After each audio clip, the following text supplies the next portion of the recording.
प्रणिपत्य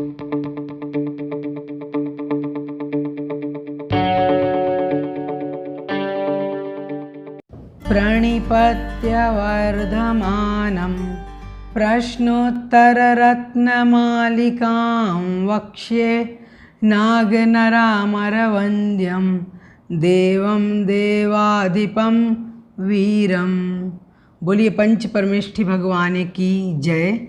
बोलिए भगवान महावीर स्वामी की जय। बोलिए अमोघ वर्ष महामुनि राज की जय। बंधुओं, हम सभी लोग प्रश्नोत्तर रत्नमालिका ग्रंथ का स्वाध्याय कर रहे हैं और इसमें ऐसे प्रश्नों का उत्तर दिया गया है जिनका उत्तर और कहीं नहीं मिलता। एक ऐसे प्रश्न इन्होंने उपस्थापित यहाँ पर किए हैं और उनका उत्तर भी दिया है जो कि पूरी तरीके से दार्शनिक हैं, जिनमें वैचारिक रूप से मतभेद रहता है। बहुत सारे लोग इन प्रश्नों का समाधान ढूंढने में वर्षों जुटे रहते हैं, उसके बावजूद भी ऐसे प्रश्नों के उत्तर नहीं मिल पाते। ऐसे प्रश्नों के बिल्कुल सूत्र रूप में सरल सरल अर्थ इन्होंने स्थापित किए हैं और बहुत अच्छे तरीके से उनका उत्तर हमें समझाया है। हमारे जीवन में यह ग्रंथ बहुत उपयोगी है, सांसारिक दृष्टि से और पारमार्थिक दृष्टि से और धार्मिक रूप से भी हमारे लिए यह ग्रंथ बहुत ही उपयोगी है। हमें इसका स्वाध्याय तो करना ही चाहिए, इसके सूत्रों का बार बार चिंतन करना चाहिए। सूत्रों से तात्पर्य इसके अंदर जो उत्तर बताए गए हैं उन उत्तरों का अच्छे तरीके से चिंतन करना चाहिए। बार बार विचार करने से उस रूप आचरण करने की सामर्थ्य भी बनती है। इसलिए ऐसा हमें आचरण करने की प्रेरणा भी लेनी चाहिए और ऐसा आचरण भी करना चाहिए। हम इस ग्रंथ को अभी तक 16 काव्यों तक पढ़ चुके हैं। आइए आज की हम इस कक्षा में 17वें काव्य से प्रारंभ करेंगे। आइए हम सर्वप्रथम इसका 17वें काव्य का उच्चारण करते हैं। किं मरणं मूर्खत्वं किंचानर्घ्यं यदवसरे दत्तम् आमरणात् किं शल्यं प्रच्छन्नं यत्कृतमकार्यम्। इस प्रकार से हमने इसका उच्चारण किया। अब उच्चारण करने के बाद अब हम देख लेते हैं उच्चारण में कठिनाई कहाँ आ सकती है। तो हमें ध्यान रखना है चानर्घ्यम, किंचानर्घ्यम, इस प्रकार से इसका उच्चारण करना है। उसके बाद फिर जो है प्रच्छन्नम, पृच्छन्नम नहीं है, कुछ लोग पृच्छन्नम बोल देते हैं, तो प्रच्छन्नम इस प्रकार से इसको बोलना है, प्रच्छन्नम, पृच्छन्नम नहीं। और उसके बाद में यत्कृतमकार्यम, यत्कृतमकार्यम, इस प्रकार से इसका उच्चारण करना है। आइए अब हम देख लेते हैं कहाँ कहाँ यहाँ पर संधि हुई है जिसका हमें विच्छेद करना है। तो सर्वप्रथम देखें किंचानर्घ्यम, तो चा और अनर्घ्य जो है इन दोनों में संधि हुई है। चा अलग हो जाएगा और अनर्घ्यम अलग हो जाएगा और इस प्रकार से इनका विच्छेद हो जाएगा। आगे देखें तो आमरणात् किं शल्यम प्रच्छन्नम यत्कृतमकार्यम, यत्कृतमकार्यम जो है यहाँ पर भी संधि है, इसको अलग अलग कर लेंगे तो हो जाएगा यत्कृतम अकार्यम, यत्कृतम अकार्यम, इस प्रकार से इनका विच्छेद हो जाएगा। आइए अब हम देख लेते हैं इसका शब्द के अनुसार अर्थ क्या बनेगा। तो सबसे पहले इसमें शब्द आया है किम मरणम। किम मतलब क्या है, मरणम मतलब मरण। मरण क्या है? मूर्खत्वम, मूर्खत्व अर्थात मूर्खपना, मूर्खता, मूर्खता ही मरण है। किम च अनर्घ्यम, च मतलब और, किम मतलब क्या, अनर्घ्यम अर्थात अनर्घ्य क्या है। अर्घ्य मतलब होता है मूल्य और अनर्घ्य मतलब होता है जिसका कोई मूल्य नहीं है, अमूल्य अथवा बहुमूल्य। जब हम पूजन करते हैं तो हम बोलते हैं अनर्घ्य पद प्राप्तये अर्घम निर्वपामीति स्वाहा। तो अनर्घ्य पद प्राप्ति से तात्पर्य है ऐसे पद की प्राप्ति जिसका कोई मूल्य नहीं है। मूल्य नहीं है से क्या तात्पर्य है? मूल्य नहीं है से तात्पर्य है कि मोक्ष का जो पद है उसका कोई मूल्य नहीं है, ऐसा पद मैं चाहता हूँ। उसी प्रकार से यहाँ पर शब्द आया है अनर्घ्यम, अर्थात ऐसी वस्तु जिसका कोई मूल्य नहीं है, जो बहुमूल्य है, जो अमूल्य है, जिसका कोई मूल्य ही ना हो। फिर उन्होंने उसका उत्तर दिया है यदवसरे दत्तम, यत अवसरे दत्तम। यत मतलब जो, अवसरे मतलब अवसर पर, दत्तम अर्थात दिया जाए। किंचा अनर्घ्यम मतलब अनर्घ्य क्या है? यद अवसरे दत्तम, जो अवसर पड़ने पर, मौका पड़ने पर दिया गया है। फिर कहा है आमरणात् किम शल्यम। आमरणात्, आमरणात् से तात्पर्य यहाँ पर लेना है आमरण, आमरण तक। आमरण मतलब जब तक मरण न हो जाए तब तक, मतलब मृत्यु काल तक। किम शल्यम, शल्य क्या है? शल्य का मतलब क्या होता है? शल्य का मतलब होता है जो हमें कांटे के समान, शूल के समान चुभती है, वह होती है शल्य। और शल्य 3 प्रकार की बताई हैं, माया, मिथ्या और निदान। इस प्रकार से ये 3 शल्य हैं। और वो कहते हैं मरण के समय तक कौन सी शल्य बनी रहती है, तो उसका उत्तर उन्होंने दिया है यत अकार्यम प्रच्छन्नम। प्रच्छन्नम से क्या तात्पर्य है? प्रच्छन्नम मतलब है गुप्त। प्रच्छन्न मतलब है जिसको छिपा लिया गया हो, गुप्त रहा हो, ऐसा जो गुप्त। कृतम अकार्यम, कृतम मतलब किया गया हो, अकार्यम मतलब नहीं करने योग्य, नहीं करने योग्य कार्य को जो किया गया हो गुप्त रूप से, वह आमरणात् शल्यम, वह मरण तक शल्य रूप में विद्यमान रहता है। इस प्रकार से यहाँ पर 3 प्रश्न बताए हैं और 3 प्रश्नों के उत्तर दिए हैं। देख लेते हैं इनका अन्वय क्या बनेगा, फिर उसके बाद हम भावार्थ को जानेंगे। मरणम किम मूर्खत्वम च अनर्घ्यम किम यद अवसरे दत्तम आमरणात् किम शल्यम यत अकार्यम प्रच्छन्नम कृतम। इस प्रकार से इसका अन्वय हुआ। अब देख लेते हैं इसमें एक एक प्रश्न में क्या क्या विशेषताएं हैं। तो सबसे पहले उन्होंने कहा है मरण क्या है? मूर्खत्वम, मूर्ख होना ही मरण प्राप्त कर लेना है। तात्पर्य यह है कि मृत व्यक्ति होता है वह कुछ भी कार्य नहीं कर पाता, मतलब उसकी बुद्धि नहीं चलती, क्योंकि मृत हो गया है, अब उसके पास प्राण नहीं है, और जब प्राणहीन हो गया है तो बुद्धि काम नहीं करेगी, क्योंकि उसमें चेतना नहीं है। तो ऐसे ही जो व्यक्ति मूर्ख है, जिसके अंदर मूर्खता भरी हुई है अथवा मूर्खत्व जिसके पास है, ऐसा वह मूर्ख व्यक्ति वह कुछ भी काम नहीं कर सकता, क्योंकि उसकी बुद्धि ही नहीं चलती है, उसके पास चेतनता ही नहीं है, उसको यह विचार ही नहीं कर पाता कि यह कार्य मैं क्यों कर रहा हूँ, करना चाहिए अथवा नहीं करना चाहिए। तो इस प्रकार से जो मूर्खत्व है, जो मूर्खता है, वह मूर्खता वास्तविक रूप में मरण के समान है। जो व्यक्ति मूर्ख होते हैं वो मरे हुए के समान है, उनका होना और ना होना बराबर है। क्यों? क्योंकि उनकी बुद्धि ही नहीं चलती, उन्हें चेतनता ही नहीं है, जो बात समझाई जाए वो बात समझते ही नहीं है। तो जब बात वो समझ ही नहीं पाते हैं, इसका मतलब वो तो मर गए हैं। क्यों? क्योंकि मुर्दा व्यक्ति है, उसको आप कुछ भी कह लीजिए, उसको समझ में आएगा क्या? नहीं आएगा। उसी प्रकार से मूर्ख व्यक्ति है, आप उसको कितना भी कुछ भी समझा लीजिए, उसकी समझ में नहीं आने वाला है। उसके सामने आप कुछ कहेंगे, वो तो भैंस के आगे बीन बजाने के समान है। अब दूसरा उन्होंने प्रश्न उपस्थापित किया है किम च अनर्घ्यम, और फिर अनर्घ्य क्या है? अनर्घ्य क्या मतलब होता है? मैंने आपको पहले भी बताया था कि अनर्घ्य का मतलब मोक्ष नहीं लेना है यहाँ पर, वो तो मोक्ष हम पूजन में बोलते हैं, लेकिन यहाँ पर उन्होंने कहा है अनर्घ्यम अर्थात कोई जिसका मूल्य नहीं है, मतलब जो बहुमूल्य है, जो अमूल्य है, जिसका कोई बराबरी नहीं की जा सकती, जिसकी कोई गणना नहीं की जा सकती, वह कौन है? तो उन्होंने कहा यद अवसरे दत्तम, यद अवसरे दत्तम, जो अवसर पर दिया जाए। मान लीजिए हमें अभी ज़रूरत है पानी की, और आप हमसे कहें नहीं आप तो चावल खा लीजिए, रोटी खा लीजिए। अरे भाई प्यास लगी है, मुझे पानी पीना है, क्या रोटी खाने से प्यास बुझ सकती है? नहीं बुझ सकती है। उसी प्रकार से जो अवसर पड़ने पर दिया जाता है वह बहुमूल्य होता है।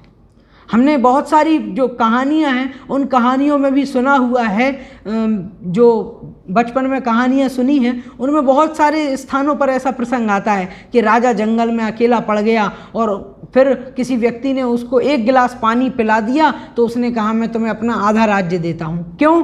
क्योंकि उस समय वह पानी नहीं देखा गया, देखा गया कि इस समय पानी की आवश्यकता कितनी थी। मुसीबत का समय था, संकट की घड़ी थी, और इस संकट की घड़ी में वह 1 गिलास पानी ही, 1 लोटा पानी ही बहुत मूल्यवान हो जाता है, क्योंकि उसी से प्राणों की रक्षा होती है। यदि उस समय पानी नहीं दिया जाता तो वह प्राण ही नहीं रह पाते, वो राजा की मृत्यु हो जाती।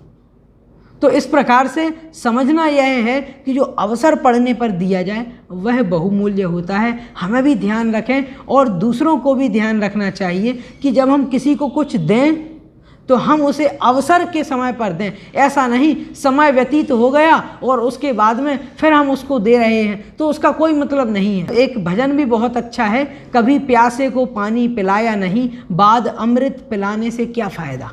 मतलब जब व्यक्ति मरणासन्न अवस्था में था, हमने उसको पानी नहीं पिलाया क्योंकि वो पानी पानी चल रहा था, थोड़ा सा पानी पिला दो, मेरा गला सूख रहा है, मैं मर जाऊंगा, और हमने उसको पानी नहीं पिलाया।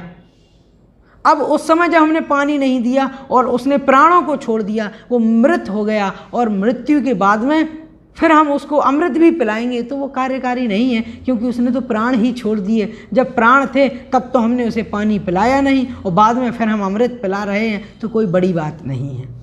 इसलिए यहाँ पर कहा है बहुमूल्य और अमूल्य तो वह है जो अवसर पड़ने पर दिया जाता है। इसलिए हमें कोई भी किसी भी चीज़ किसी को देनी है तो अवसर पर ही देनी चाहिए। जब जिस चीज़ का काल होता है, यथा योग्य काल में यथा समय हमें वह वस्तु उसको देनी चाहिए। और दूसरा व्यक्ति भी यदि हमें देता है कोई भी वस्तु, यदि समय पर देता है तो हमें उसका बहुत उपकार मानना चाहिए, क्योंकि समय पर दी गई चीज़, समय पर दी गई वस्तु बहुत अमूल्य मानी गई है राजर्षि अमोघवर्ष जी के अनुसार, और सही भी है। इस प्रकार से यहाँ पर यह दूसरा प्रश्न बहुत अच्छे तरीके से हमें ध्यान में रखना है।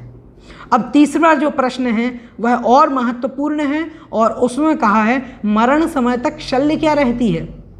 शल्य मैंने आपको पहले ही बता दिया है, 3 शल्य हैं, माया, मिथ्या और निदान। ये 3 प्रकार की शल्य जैन शास्त्रों में बताई गई हैं। लेकिन यहाँ पर जिस शल्य की बात की गई है वो शल्य कौन सी है? वो शल्य से तात्पर्य है कि जो चुभता रहता है हमारे हृदय में, वह कौन है?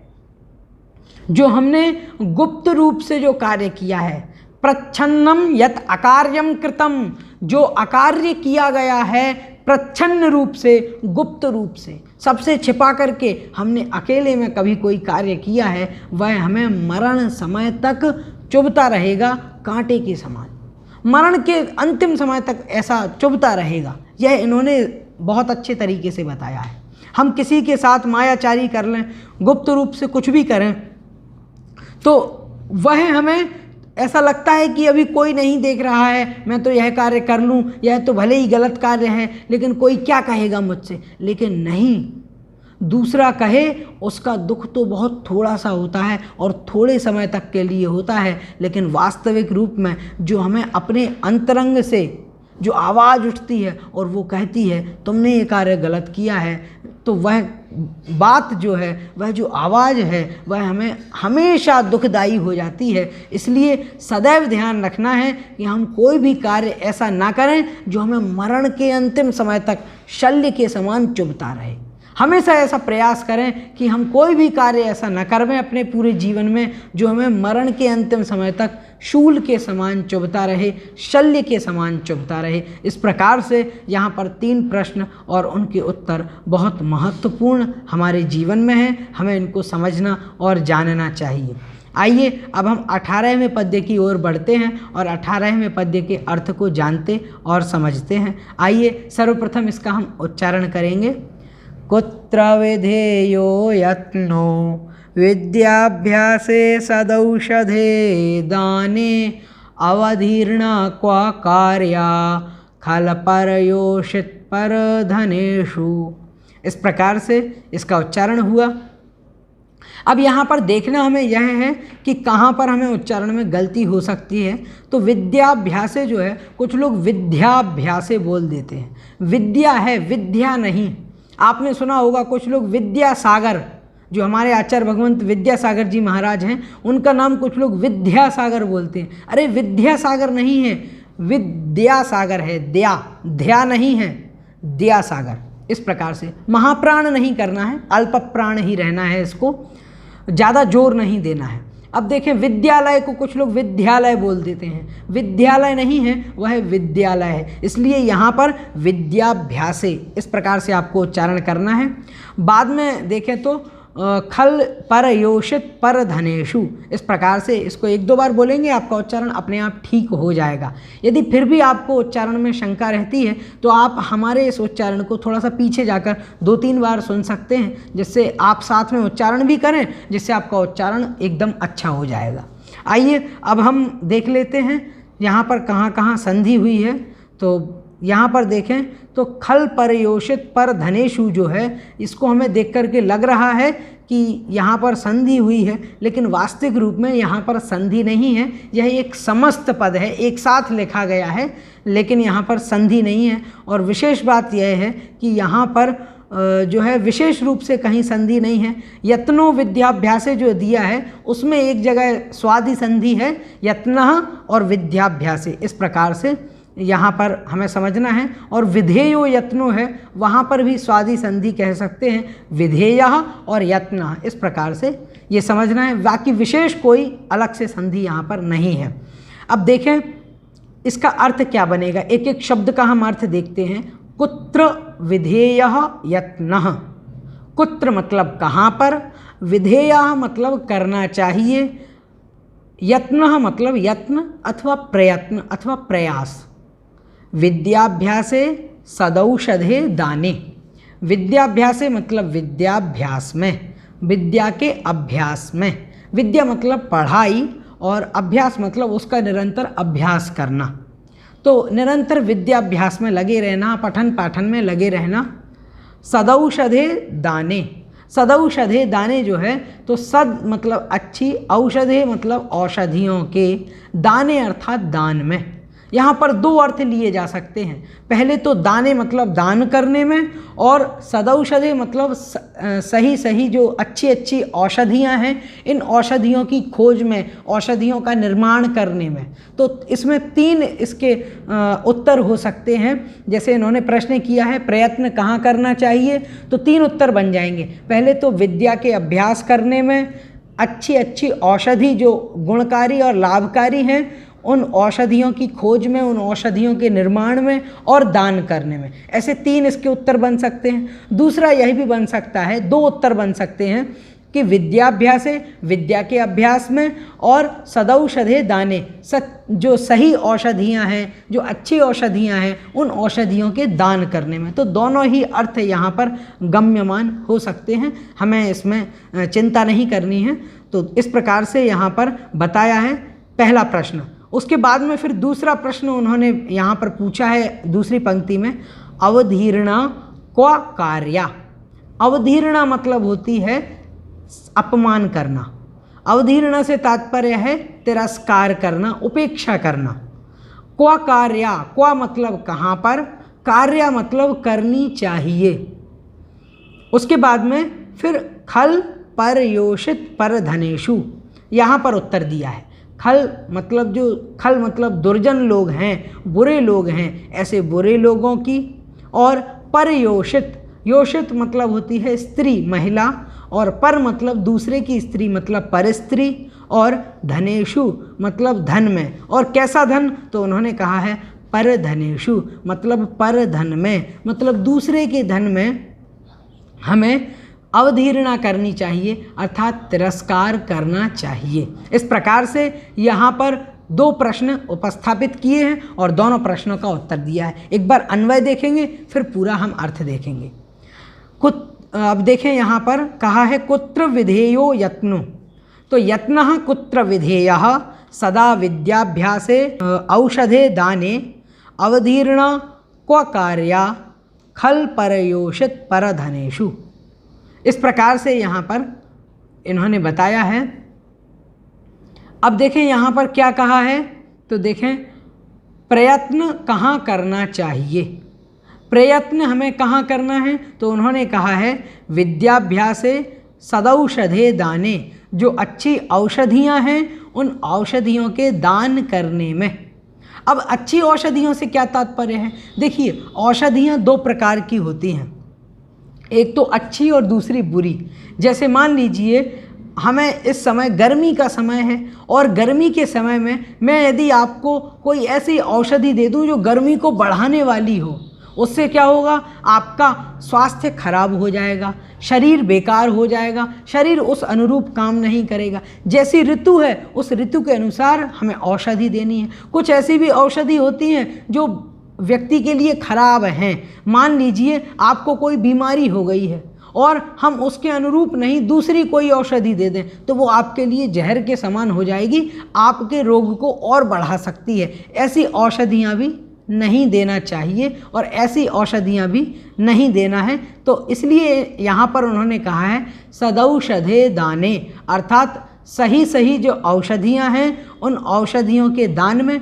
और विद्याभ्यासे, सर्वप्रथम उन्होंने कहा विद्या के अभ्यास में, मतलब पठन पाठन में हमेशा हमें अपना चित्त लगाना चाहिए और प्रयत्न वहीं पर करना चाहिए। अब पठन पाठन मात्र एक विद्या नहीं है, विद्या तो अनेक प्रकार की बताई गई हैं और बहुत प्रकार की विद्याएं हैं और उन सभी विद्याओं का हमें अभ्यास करना चाहिए। जैसे आपकी कोई दूसरी विद्या है और आप दूसरी विद्या को सीख रहे हैं, मान लीजिए आप संगीत सीख रहे हैं, तो ऐसा नहीं कि यहाँ पर अमोघ वर्ष महाराज ने कह दिया तो हम ये मान लें नहीं, उन्होंने तो कहा है कि अब तो पढ़ाई में चित्त लगाना है। नहीं, आपका क्षेत्र यदि वह संगीत का है तो आपकी विद्या संगीत विद्या है और आपको स्वर विद्या में ही अपना चित्त लगाना चाहिए, उसी के अभ्यास में निरंतर लगे रहना चाहिए। और दूसरा उन्होंने बताया है सदौषधे दाने, जो अच्छी अच्छी औषधियाँ हैं उन औषधियों के दान करने में और औषधियों के निर्माण करने में अथवा और दान करने में भी हमें निरंतर लगे रहना चाहिए, प्रयत्न करते रहना चाहिए। बाद में फिर उन्होंने बताया है, दूसरा प्रश्न यहाँ पर कहा है अवधीर्णा क्वा कार्या, मतलब कहाँ पर अवधीर्णा करनी चाहिए। पहले भी हमने पढ़ा था कि किम विषम अवधीरिता गुरवः, गुरुओं का तिरस्कार करना ही विष के समान है। अब वही एक अवधीर्ण शब्द यहाँ पर आया है, अवधीर्णा क्वा कार्या, कहाँ पर अवधीर्णा करनी चाहिए, मतलब कहाँ पर हमें अनादर करना चाहिए, कहाँ उपेक्षा करनी चाहिए, कहाँ अपमान करना चाहिए, कहाँ पर तिरस्कार करना चाहिए। किसका तिरस्कार करना चाहिए? तो उन्होंने कहा जहाँ जहाँ पर दुर्जन लोग हों ऐसे उन दुर्जन लोगों का तिरस्कार कर देना चाहिए। क्यों? क्योंकि दुर्जन व्यक्ति है, बुरा व्यक्ति है, उससे हम प्रभावित हो जाएंगे और उससे हमारा भी बुरा हो जाएगा। दुर्जन व्यक्ति जो है वह हमें अत्यंत प्रभावित कर लेगा, हमारा बुरा कर सकता है, हमें दुख दे सकता है, परेशान कर सकता है, हमारे चित्त का विक्षेप हो जाएगा और हमारा मन नहीं लगेगा, हमारा मतलब कहना चाहिए कि हमारी स्थिति बिगड़ जाएगी। इसलिए दुर्जन से हमेशा बच के रहना चाहिए, उसकी उपेक्षा कर देनी चाहिए। तिरस्कार से मतलब उसको परेशान करना नहीं, दुर्जन व्यक्ति से दूर रहना चाहिए। यहाँ पर तिरस्कार का अनादर का तात्पर्य यह लिया गया है। दूसरा उन्होंने कहा है कि परयोषित, योषित मतलब स्त्री और परयोषित मतलब पर स्त्री की उपेक्षा करनी चाहिए, मतलब पर स्त्री में अपना चित्त नहीं लगाना चाहिए, उससे दूर रहना चाहिए। क्यों? क्योंकि पर स्त्री सेवन नाम का एक व्यसन भी है सप्त व्यसनों में, और वह व्यसन जो है वह हमें अत्यंत दुखदायी है और अनेक प्रकार के निंदा आदि हमारे अयशः कीर्ति का कारण भी बनता है और अनेक प्रकार से दुख देने वाला है, हमारे कुशील पाप को भी करवा रहा है ऐसा जो परस्त्री सेवन है। इसलिए परस्त्री सेवन जो है इससे बचना चाहिए और इससे बचने के लिए उन्होंने कहा कि इनका अनादर कर दो, मतलब पर स्त्री जो है उसकी उपेक्षा कर दो, अर्थात जहाँ पर दूसरे की स्त्री है उस दूसरे की स्त्री से बचकर के रहना चाहिए, दूर रहना चाहिए, क्योंकि उसके यदि हम संपर्क में आ जाएंगे तो उससे प्रभावित हो जाएंगे और प्रभावित हो जाएंगे तो फिर दोष लगना संभावित है। इसलिए इनकी हमें उपेक्षा कर देनी चाहिए, जहाँ पर पर स्त्री है उससे दूर रहना चाहिए। इसलिए इन्होंने यहाँ पर कहा है। इसका कहीं गलत मतलब ये ना ले लें कि भाई स्त्रियों की उपेक्षा करनी चाहिए, नहीं, स्त्रियों की उपेक्षा नहीं, परस्त्री की उपेक्षा करनी चाहिए। दूसरा फिर उन्होंने अंतिम बात उन्होंने कही है कि परधनेषु, और दूसरे के धन में भी हमें उपेक्षा करनी चाहिए। दूसरे का धन जो है वह हमारा धन नहीं है, ऐसा सोच लेना चाहिए। दूसरे का धन यदि हमें कहीं गिरा हुआ पड़ा हुआ मिल भी जाता है तो हमें ये सोचना चाहिए यह दूसरे का धन हमारे लिए तो पत्थर के समान है, इसका मेरे लिए कोई मूल्य नहीं है, इसकी उपेक्षा कर देनी चाहिए, उसको देखना नहीं चाहिए। दूसरे का धन यदि कहीं पर रखा हुआ है तो हमें दूर से ही वहाँ से निकल जाना चाहिए कि भाई वहाँ पर दूसरे का धन है, और यदि मैं पास में गया, मेरी लोभ कषाय जागृत हो गई, मेरे परिणाम खराब हो गए, मुझे चोरी का दोष लगेगा और अनेक प्रकार के दोष भी इसमें संभावित हैं लगना। इसलिए मुझे इससे बचना है, इसलिए मैं यहाँ से दूर से ही निकल जाता हूँ। ना परधन को देखूंगा और ना परधन के प्रति आसक्ति जागेगी और ना मुझे दोष लगेगा। इसलिए इन तीनों की हमें अवधीरणा कर देनी चाहिए, हमें इन तीनों से बचकर रहना चाहिए, इन तीनों की उपेक्षा कर देनी चाहिए। सर्वप्रथम किसकी करना है? तो उन्होंने कहा कि सर्वप्रथम हमें करना है दुर्जन की, और फिर परस्त्री की और परधन की। इन तीनों से दूर रहना है, इन तीनों की हमें उपेक्षा करनी है। इस प्रकार से बहुत अच्छे तरीके से यहाँ पर 2 प्रश्नों का समाधान इन्होंने बताया है। आज हमने 2 पद्य पढ़े हैं और बहुत महत्वपूर्ण 5 प्रश्नों का उत्तर आज की इस कक्षा में हमने प्राप्त किया है। आज की इस कक्षा में इतना ही, मिलेंगे अगली कक्षा में, तब तक के लिए जय जिनेंद्र।